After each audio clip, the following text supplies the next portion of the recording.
사람들은 종종 이렇게 말합니다. 공을 알면 인생이 쉬워진다. 그 말을 들을 때마다 마음 한편에서는 묘한 반감이 먼저 올라옵니다. 비우라니, 내려놓으라니, 그 말이 왜 이렇게 공허하게 들리는 걸까?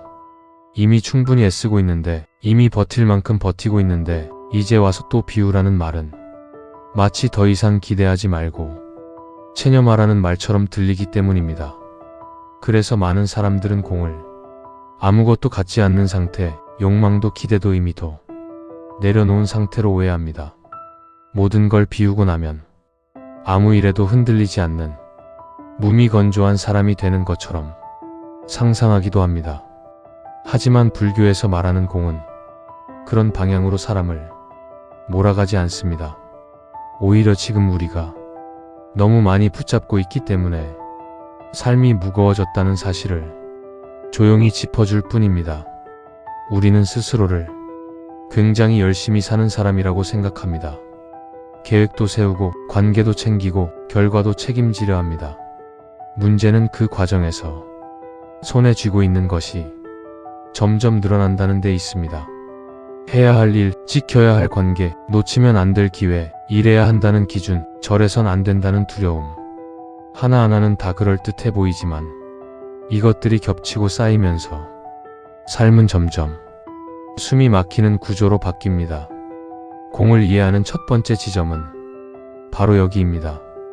공은 없음이 아니라 고정되지 않음에 가깝습니다. 붙잡아 두지 않아도 흐름이 스스로 작동할 수 있는 상태입니다. 손에 아무것도 없는 상태가 아니라 손을 꽉 쥐지 않아도 되는 상태입니다. 생각해보면 삶에서 가장 막히는 순간은 언제일까요? 대개는 무언가를 반드시 이렇게 만들어야 한다고 마음속으로 못 박아두었을 때입니다. 이 관계는 이 정도는 유지돼야 하고, 이 일은 이쯤에서는 결과가 나와야 하고, 나는 여기까지는 반드시 가야 한다는 보이지 않는 선을 스스로 긋는 순간부터 삶은 그 선에 걸려 자주 멈춥니다. 그런데 우리는 이 멈춤을 운이 없어서라고 생각하거나 노력이 부족해서라고 해석합니다. 그래서 더 세게 밀고 더 바짝 조이고 더 완벽하게 통제하려 합니다. 아이러니하게도 바로 그 지점에서 삶은 더 경직됩니다. 움직이기 위해 필요한 여백이 이미 사라졌기 때문입니다. 불교에서는 이 상태를 집착이라는 말로 설명하지만 이 말을 너무 무겁게 받아들일 필요는 없습니다. 집착은 거창한 욕심이 아니라 이렇게 되어야만 한다는 생각 하나에서 시작됩니다. 문제는 그 생각이 틀려서가 아니라 그 생각만이 유일한 길이라고 믿는 데 있습니다. 공은 그 믿음을 살짝 느슨하게 풀어주는 관점입니다. 지금 내가 붙잡고 있는 이 생각이 유일한 해답이 아닐 수도 있다는 여지. 이 방식 말고도 삶이 흘러갈 수 있는 다른 통로가 있다는 가능성. 그 여지가 생기는 순간 삶은 다시 움직일 준비를 합니다. 그래서 공을 이해하면 삶이 갑자기 좋아지는 게 아닙니다. 대신 삶이 덜 막힙니다. 문제가 사라지지 않아도 문제의 발목이 잡히는 시간이 줄어듭니다. 같은 상황 안에서도 숨 쉴 공간이 생기기 때문입니다. 많은 사람들이 묻습니다. 그럼 아무것도 기대하지 말라는 건가요? 아무것도 원하지 않고 살아야 하나요? 하지만 공은 욕망을 없애는 가르침이 아닙니다. 욕망을 따라가느냐, 억누르느냐의 싸움에서 잠시 물러나 보라는 제안에 가깝습니다. 우리는 보통 두 가지 선택지만 떠올립니다. 하고 싶은 대로 다 하거나 참고 억누르거나. 하지만 공의 시선에서는 그 둘 다 붙잡음의 다른 얼굴일 뿐입니다. 하나는 욕망을 붙잡고 다른 하나는 욕망을 밀어내며 붙잡습니다. 어느 쪽이든 마음은 자유롭지 않습니다. 공은 그 중간 어딘가에서 이렇게 묻습니다. 지금 이 생각을 꼭 붙잡고 있어야 할까? 지금 이 기대가 없으면 정말 아무것도 남지 않을까? 이 질문이 생기는 순간 삶의 구조는 조금 달라집니다. 예전 같으면 반드시 결과를 만들어야 했던 자리에서 지금은 과정을 살아볼 수 있게 되고, 반드시 관계를 유지해야 했던 자리에서 상대와 나 사이의 거리를 다시 살펴볼 수 있게 됩니다. 공은 포기가 아니라 선택의 여지를 되돌려주는 관점입니다. 그래서 공을 알면 삶이 가벼워진다는 말은 책임을 내려놓는다는 뜻이 아닙니다. 불필요하게 짊어지고 있던 무게를 제자리에 내려놓는다는 뜻에 가깝습니다. 내가 짊어질 몫이 아닌 것, 지금 당장 쥐고 있지 않아도 되는 것들을 잠시 손에서 내려보는 연습입니다. 이 지점에서 중요한 사실 하나가 드러납니다. 아무리 애써도 삶이 안 풀리는 이유는 대부분 능력이 부족해서가 아니라 이미 가득 찬 상태에서 계속 무언가를 더 밀어넣고 있기 때문입니다. 비워야 움직일 수 있는데 우리는 채우는 쪽으로만 해결하려 합니다. 공은 그 방향을 조용히 뒤집어 보여줍니다. 더 애쓰기 전에 먼저 살펴보라고 말합니다. 지금 내 삶에서 너무 단단하게 고정되어 있는 것이 무엇인지, 그 고정이 정말 나를 살리고 있는지 아니면 흐름을 막고 있는지, 이 질문은 오늘 당장 답을 내리지 않아도 됩니다. 다만 이 질문이 마음속에 남아있는 것만으로도 삶은 이미 조금 달라지기 시작합니다. 공은 그렇게 작동합니다. 무언가를 더 배우라고 재촉하지 않고 지금까지 너무 당연하게 쥐고 있던 것을 한번 돌아보게 만드는 방식으로, 이처럼 공은 우리에게 새로운 지식을 더하라고 재촉하지 않습니다. 그저 너무 당연하게 쥐고 있던 것들을 잠시 내려놓고 바라보게 할 뿐입니다. 그 조용한 돌아봄이 우리의 관계와 일, 그리고 나 자신을 대하는 태도에서 어떤 놀라운 선택을 만들어내는지, 그 구체적인 삶의 결을 따라가 보겠습니다. 우리는 흔히 삶이 힘들어질수록 더 많은 것을 붙잡으려 합니다. 관계를 놓치지 않으려고 애쓰고, 기회를 놓칠까 봐 마음을 조이고, 지금의 자리를 잃지 않기 위해 스스로를 몰아붙입니다. 이 모든 행동의 밑바탕에는 이걸 놓치면 나는 불행해질 것 같다는 아주 강한 두려움이 깔려 있습니다. 그래서 잘 안 풀릴수록 우리는 더 열심히 합니다. 더 성실해지고, 더 책임감을 가지려고 하고, 더 좋은 사람이 되려고 노력합니다. 겉으로 보기엔 훌륭한 태도처럼 보이지만 이때의 노력은 종종 삶을 앞으로 밀어주는 힘이 아니라 삶을 한자리에 묶어두는 힘이 됩니다. 불교에서 말하는 괴로움은 고통스러운 사건 자체를 뜻하지 않습니다. 원하지 않는 일이 생겨서 괴로운 것이 아니라 그 일이 이래서는 안 된다는 내 생각과 부딪힐 때 괴로움이 생긴다고 봅니다. 현실보다 생각이 먼저 경직되는 순간 삶은 그 지점에서 계속 마찰을 일으킵니다. 우리는 보통 이렇게 생각합니다. 잘 풀리는 삶은 즐겁고 안 풀리는 삶은 괴롭다고. 그래서 즐거움은 붙잡고 괴로움은 어떻게든 밀어내려 합니다. 하지만 불교의 시선에서는 이 둘이 분리되어 있지 않습니다. 즐거움을 붙잡는 힘이 클수록 그 즐거움이 사라질 때의 괴로움도 같은 크기로 따라온다고 봅니다. 이 점을 이해하지 못하면 삶은 늘 비슷한 패턴을 반복합니다. 잘 될 때는 들뜨고, 안 될 때는 무너지고, 조금 나아지면 다시 기대했다가 다시 흔들립니다. 이 반복이 오래 이어지면 사람은 점점 지칩니다. 행복해질 줄 알았는데 왜 이렇게 계속 불안한지 스스로도 설명하지 못한 채 그저 버티는 상태로 살아가게 됩니다. 공의 관점은 이 반복을 끊는 데서 시작됩니다. 즐거움이 오면 이건 오래가야 해라고 붙잡지 않고, 괴로움이 오면 이건 없어져야 해라고 밀어내지 않습니다. 대신 이렇게 바라봅니다. 지금 이런 상태가 와 있구나. 지금 이런 흐름 위에 내가 서 있구나. 이 태도는 아무것도 느끼지 말라는 뜻이 아닙니다. 기쁘면 기쁜 줄 알고 힘들면 힘든 줄 아는 것입니다. 다만 그 감정에 삶 전체를 맡기지 않는다는 점이 다릅니다.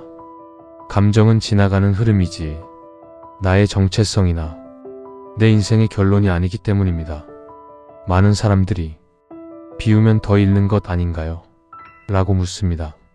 하지만 실제로 삶을 지치게 만드는 것은 이름보다 붙잡음입니다. 이미 지나간 일, 아직 오지 않은 결과, 상대가 해주길 바라는 반응까지 모두 손에 쥐고 있으니 마음이 쉴 틈이 없습니다. 공은 그 손을 억지로 벌리게 하지 않습니다. 그저 이렇게 말합니다. 지금 이걸 꼭 쥐고 있어야 하나요? 이 질문 하나로 사람은 처음으로 자신의 소나기를 보게 됩니다. 얼마나 힘이 들어가 있었는지, 얼마나 오래 긴장한 채 살아왔는지를 그제야 알아차립니다. 삶이 안 풀린다고 느껴질 때 대부분의 사람들은 환경을 바꾸려 합니다. 사람을 바꾸고, 상황을 바꾸고, 조건을 바꾸려 합니다. 하지만 불교에서는 그보다 먼저 관점을 바꾸라고 말합니다. 지금 내가 세상을 바라보는 틀이 너무 단단하게 고정되어 있지는 않은지, 그 틀이 나를 살리고 있는지, 아니면 계속 부딪히게 만들고 있는지, 공은 이렇게 살아야 한다는 절대적인 기준을 내려놓게 합니다. 그 기준이 사라지면 삶이 무책임해지는 것이 아니라 오히려 유연해집니다. 상황에 맞게 대응할 수 있고, 나 자신을 지나치게 몰아붙이지 않아도 됩니다. 이때부터 삶에는 아주 미묘한 변화가 생깁니다. 잘 안 풀리는 상황에서도 예전만큼 조급해지지 않고, 잘 되는 순간에도 예전처럼 불안해하지 않습니다. 행복과 괴로움이 삶을 끌고 가는 주인이 아니라 삶을 스쳐가는 손님처럼 느껴지기 시작합니다. 이 변화는 작아 보이지만 삶 전체의 방향을 바꿀 만큼 큽니다. 왜냐하면 사람을 가장 오래 지치게 만드는 것은 불행한 사건이 아니라 행복을 지켜야 한다는 압박이기 때문입니다. 공은 그 압박을 조용히 내려놓게 합니다. 이제 중요한 질문이 하나 남습니다. 그렇다면 우리는 무엇을 비워야 하는 걸까요? 막연히 다 비우라는 말이 아니라 지금 이 삶에서 특히 무겁게 붙잡고 있는 것들, 공은 우리의 손을 억지로 벌리게 하지 않습니다. 그저 지금 꼭 쥐고 있는 그것이 정말 당신을 행복하게 하는지 물을 뿐입니다. 그 물음 끝에 우리가 가장 먼저 손에서 힘을 빼야 할 세 가지가 선명해집니다. 우리 삶을 무겁게 짓눌러온 그 정체들을 하나씩 마주해 보려 합니다. 우리가 비워야 할 것을 이야기할 때 가장 먼저 떠올리는 것은 대개 물건이나 관계입니다. 정리하지 못한 물건, 버거운 인간관계, 이미 끝났는데 마음속에서만 이어지고 있는 사람. 하지만 공의 관점에서 보면 비워야 할 것은 대상이 아니라 그 대상을 바라보는 방식에 가깝습니다. 삶이 유독 안 풀린다고 느껴질 때를 떠올려 보시면 그 시기에는 공통점이 하나 있습니다. 무언가를 반드시 얻어야 한다는 생각, 이 관계는 꼭 유지되어야 한다는 믿음, 이번만큼은 실패하면 안 된다는 압박이 마음속에 단단히 자리 잡고 있습니다. 그 생각이 강해질수록 삶은 이상하게도 더 꼬이기 시작합니다. 첫 번째로 비워야 할 것은 결과에 대한 집착입니다. 우리는 노력하면 반드시 원하는 결과가 따라와야 한다고 믿습니다. 그 믿음 자체가 틀렸다고 말할 수는 없습니다. 문제는 그 결과가 지금 이 순간의 나를 평가하는 기준이 되어버릴 때입니다. 결과가 나오기 전까지 나는 불안하고, 결과가 좋지 않으면 나는 실패한 사람이 됩니다. 이 구조 안에서는 삶이 한 번도 편안해질 수 없습니다. 아직 결과가 나오지 않아도 불안하고, 결과가 나와도 다음 결과를 걱정하게 됩니다. 공의 시선에서는 결과를 부정하지 않습니다. 다만 결과가 나의 가치와 삶의 의미를 결정하게 두지 말라고 말합니다. 결과는 흐름의 한 지점일 뿐입니다. 그 지점에 모든 의미를 걸어버리면 삶은 늘 불안정해집니다. 공은 결과를 내려놓으라는 말이 아니라 결과 위에 나를 올려놓지 말라는 말입니다. 두 번째로 비워야 할 것은 비교입니다. 비교는 아주 교묘하게 작동합니다.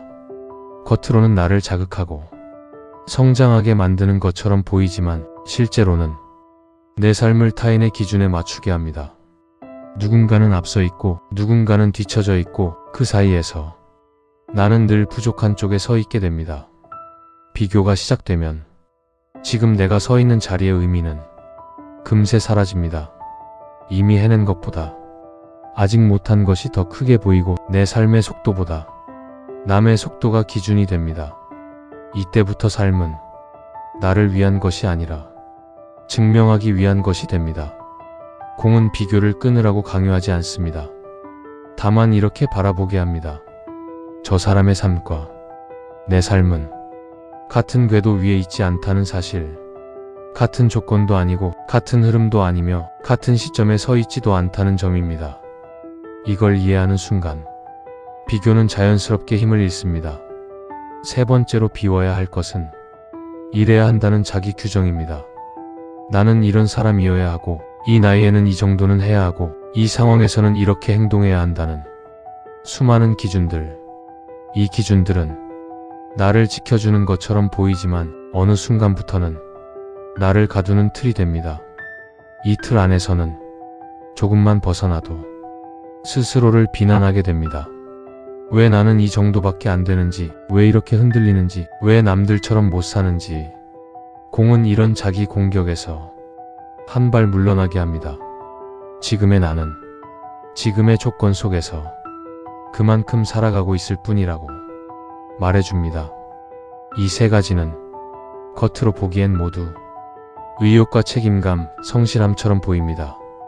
하지만 이 셋이 단단하게 굳어버리면 삶은 점점 숨이 막힙니다. 비워야 한다는 말은 이것들을 없애라는 뜻이 아니라 절대적인 진리처럼 붙잡지 말라는 뜻입니다. 공을 이해하기 시작하면 삶의 태도가 달라집니다. 잘 풀릴 때도 조금 거리를 두고 바라보게 되고, 안 풀릴 때도 전부를 잃은 것처럼 느끼지 않게 됩니다. 삶의 중심이 결과나 비교, 기준이 아니라 지금 이 순간의 흐름으로 조금씩 옮겨오기 때문입니다. 이 변화는 눈에 띄는 성과를 바로 만들어주지는 않습니다. 하지만 삶을 오래 살아갈 수 있는 호흡을 되찾아줍니다. 조급하지 않고 과도하게 들뜨지 않으며 필요 이상으로 자신을 몰아붙이지 않는 상태. 이제 이야기는 한 걸음 더 깊은 곳으로 들어갑니다.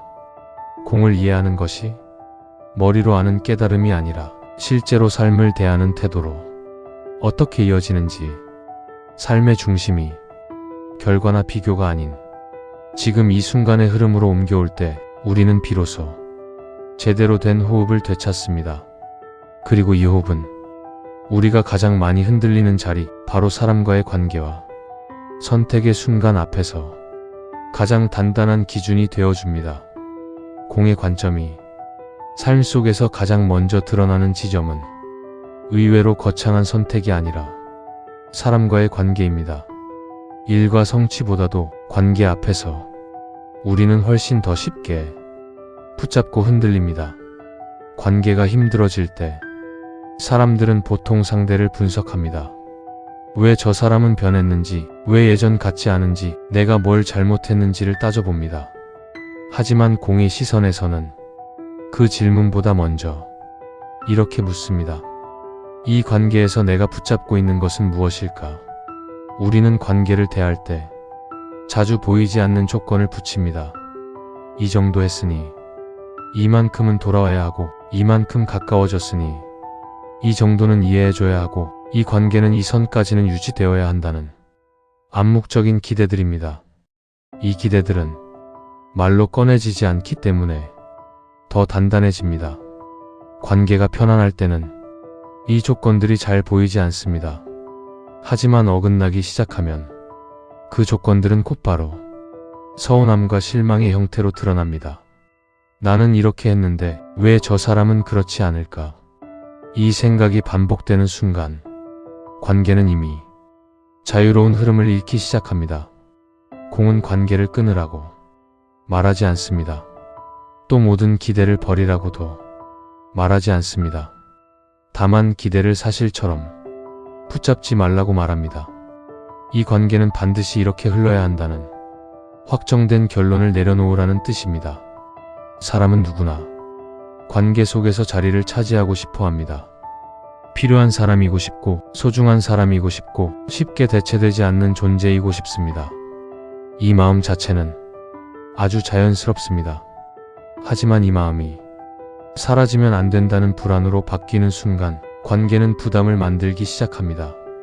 상대는 그 부담을 정확히 설명하지는 못해도 느낍니다. 괜히 숨이 막히고 괜히 조심스러워지고 괜히 예전처럼 편하지 않다고 느낍니다. 그리고 그 거리감은 말보다 빠르게 행동으로 나타납니다.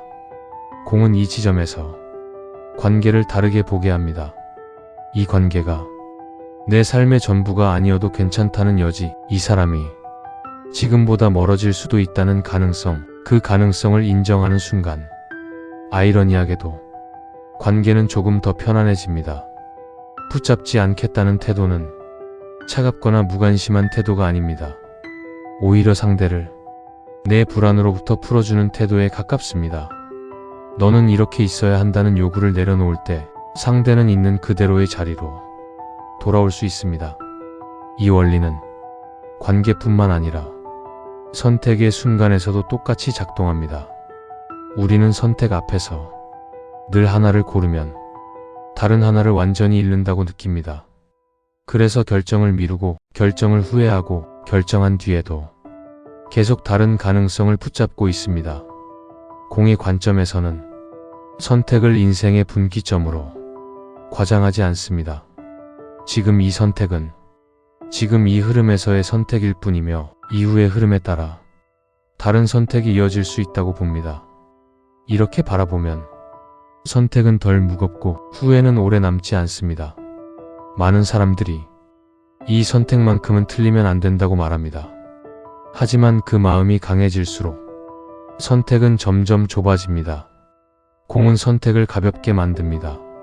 가볍다는 것은 대충 한다는 뜻이 아니라 한 번의 선택에 삶 전체를 걸지 않는다는 뜻입니다. 관계에서도 선택에서도 공은 늘 같은 메시지를 전합니다. 흐름을 하나의 점에 묶어두지 말 것. 지금의 상태를 영원한 결론으로 만들지 말 것. 이 태도가 생기면 삶은 이전보다 훨씬 유연해집니다. 이때부터 사람은 조금 이상한 경험을 하게 됩니다. 예전 같으면 불안했을 상황에서 생각보다 담담해지고 예전 같으면 놓칠까 봐 매달렸을 관계에서 한 발 물러설 수 있게 됩니다. 그렇다고 삶이 무의미해지는 것도 사람이 차가워지는 것도 아닙니다. 오히려 내가 서 있는 자리가 조금 더 또렷해집니다. 이 관계가 지금 내 삶에서 어떤 의미인지, 이 선택이 지금의 나에게 어떤 무게인지, 공은 삶을 흐리게 만들지 않고 불필요한 안개를 걷어냅니다. 이제 이야기는 마지막 방향으로 향합니다. 공을 이해한다는 것이 삶을 관조하는 태도에서 끝나는 것이 아니라 어떻게 다시 행복에 대한 관점을 바꾸는지. 공은 삶을 흐리게 만들지 않습니다. 오히려 불필요한 안개를 걷어내어 내가 서 있는 자리를 또렷하게 보여줍니다.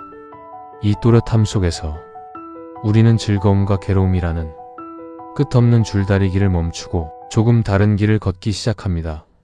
사람들이 말하는 행복을 가만히 들여다보면 대부분은 어떤 상태를 가리킵니다. 원하던 것이 이루어졌을 때, 불안이 사라졌을 때, 상황이 내 뜻대로 흘러갈 때. 그래서 우리는 자연스럽게 행복을 붙잡으려 하고 그 상태가 오래가길 바랍니다. 하지만 바로 그 지점에서 즐거움은 조금씩 괴로움으로 변하기 시작합니다. 행복해질수록 이 상태가 깨질까 봐 불안해지고 잘 풀릴수록 다시 안 풀릴 순간을 대비하게 됩니다. 그래서 마음은 쉬지 못하고 계속 앞서가거나 뒤를 돌아봅니다.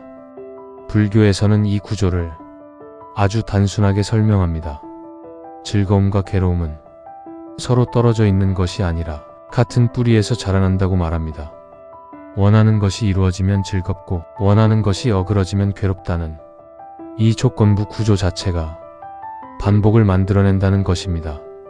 이 말은 즐거움을 누리지 말라는 뜻이 아닙니다. 문제는 즐거움을 영원히 유지해야 할 상태로 착각하는 데 있습니다. 그 순간부터 즐거움은 더 이상 휴식이 아니라 관리해야 할 대상이 됩니다. 공의 관점에서 보면 행복은 붙잡는 대상이 아닙니다. 행복은 결과가 아니라 상태에 가깝습니다. 지금 이 순간의 조건을 있는 그대로 받아들이는 태도, 좋을 때도 나를 잃지 않고 힘들 때도 전부를 잃었다고 생각하지 않는 상태입니다. 이 상태에서는 즐거움이 와도 그 즐거움에 매달리지 않고 괴로움이 와도 그 괴로움에 잠기지 않습니다. 둘 다 지나가는 흐름이라는 것을 몸으로 이해하기 시작하기 때문입니다. 이해라는 말은 머리로 납득하는 것이 아니라 삶의 반응이 달라진다는 뜻입니다. 예전 같으면 좋은 일이 생겼을 때 괜히 들뜨고 과해졌다면 이제는 기쁨을 느끼되 조금 거리를 둡니다. 예전 같으면 안 좋은 일이 생겼을 때 스스로를 몰아붙였다면 이제는 상황을 보되 나를 전부 거기에 얹지 않습니다. 이때 사람들은 이런 질문을 하게 됩니다. 그럼 이렇게 살아서 무슨 재미가 있나요? 하지만 공의 상태에서의 삶은 무미건조하지 않습니다. 오히려 감정의 진폭에 끌려다니지 않기 때문에 하나하나의 경험이 더 또렷해집니다. 기쁠 때는 기쁨을 충분히 느끼고 힘들 때는 힘듦을 부정하지 않습니다. 다만 그 감정이 내 삶의 방향을 결정하게 두지 않을 뿐입니다. 이 차이는 아주 작아 보이지만 삶 전체를 바꿉니다. 행복해지기 위해 삶을 조정하는 것이 아니라 삶을 살아가다 보면 행복이 머물다 가는 구조로 관점이 바뀌기 때문입니다. 그래서 공을 이해한 사람의 삶은 크게 달라 보이지 않을 수 있습니다. 여전히 일하고 여전히 관계를 맺고 여전히 고민도 합니다. 하지만 한 가지가 다릅니다. 삶의 중심이 즐거움과 괴로움의 줄다리기에서 조금 벗어나 있습니다. 이 중심이 바뀌면 삶을 바라보는 눈도 달라집니다. 문제가 생겼을 때 왜 이런 일이 나에게 생겼는지를 묻기보다 지금 이 상황에서 내가 어떻게 반응하고 있는지를 봅니다.